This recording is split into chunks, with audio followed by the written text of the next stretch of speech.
আৰু আজি লোৱাৰ মিৰ্জাপুৰৰ এইবাৰ জালুকবাৰী অন্তৰ্গত আপোনালোকে প্ৰথমবাৰৰ বাবে জালুকবাৰী সমষ্টিৰ আমাৰ পৰিয়ালৰ সদস্য হিচাপে আমি একলগ হৈছোঁ আৰু আজি সেই সদস্য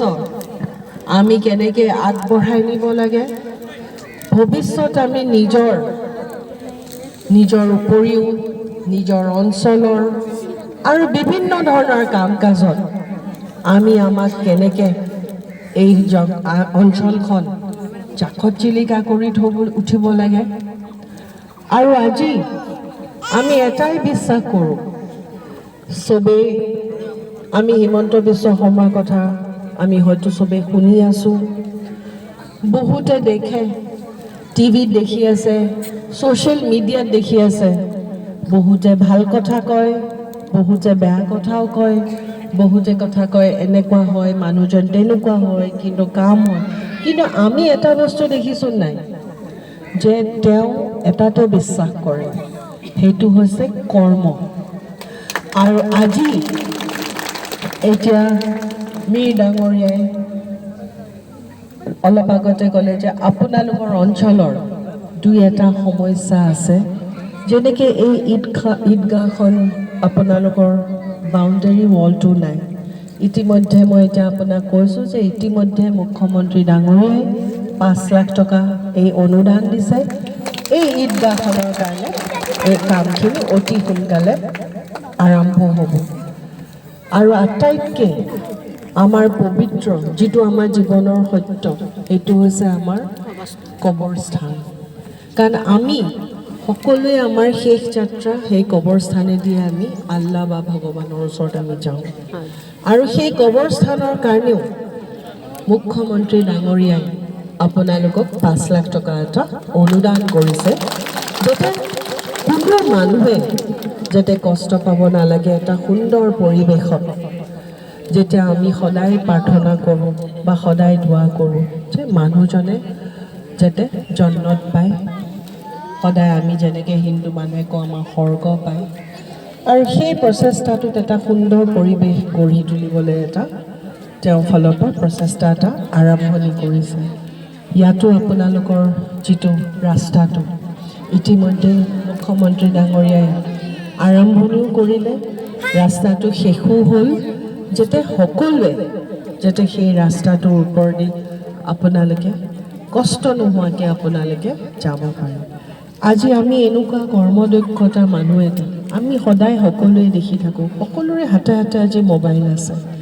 প্ৰত্যেকে মোবাইলত বিভিন্ন বেয়া কথা কৈ থাকে যে মুখ্যমন্ত্ৰী অমুক সম্প্ৰদায়ৰ মানুহৰ কাৰণে কাম কিন্তু মুখ্যমন্ত্ৰী কোনো সম্প্ৰদায়ৰ কাৰণে নহয় তেওঁ অসমৰ চিফ মিনিষ্টাৰ হয় অসমৰ প্ৰত্যেকজন নাগৰিক হৈছে তেওঁৰ পৰিবাৰ আৰু আজি এটাই বিশ্বাস কৰে আমি যেতিয়া কেতিয়া কামখিনি কৰোঁ মই আগতো বহুতবাৰ মিটিঙত কৈছোঁ আমি যেতিয়া দোৱা কৰোঁ যে আমি আল্লাহৰ ওচৰত যাব লাগে আমি না ভগৱানক দেখিছোঁ না আমি আল্লাহক দেখিছোঁ কিন্তু চবে আমি প্ৰাৰ্থনা কৰোঁ নাই যে আমাক ওপৰৱালাই আমাক যাতে ভালে ভালে লৈ যাওক আৰু সেইখিনিয়ে আমিতো মানুহৰ মাজত ভেদাভেদ কৰিলে আমিতো কেতিয়াও নাপাওঁ মানুহে মানুহক মৰম কৰিলেহে আগুৱাই যায় আৰু যিমানে আপোনালোক মৰম কৰিব আল্লাহৰ যিখন হিচাপ থাকে তাতে লিখা থাকিব যে এই মানুহগৰাকীয়ে ইটো মানুহগৰাক সহায় কৰিছে আমি আল্লাহৰ ওচৰত দোৱা কিয় মানো আমি দোৱা মানো যে আমাক ভাল কৰক আমাক সহায় কৰক আমি ইটোৱেটো আমি হাত ধৰি আগুৱাই যাব পাৰোঁ আৰু যেতিয়া আমি সমাজ সেৱা কৰোঁ তেতিয়া আমি ভগৱানক পাওঁ আৰু তেতিয়া আমি আল্লাহক পাওঁ আৰু আমাৰ সমাজ সেৱাটোৱে হৈছে আমাৰ পৰম ধৰ্ম আৰু সেই ধৰ্ম যোনে পালন কৰে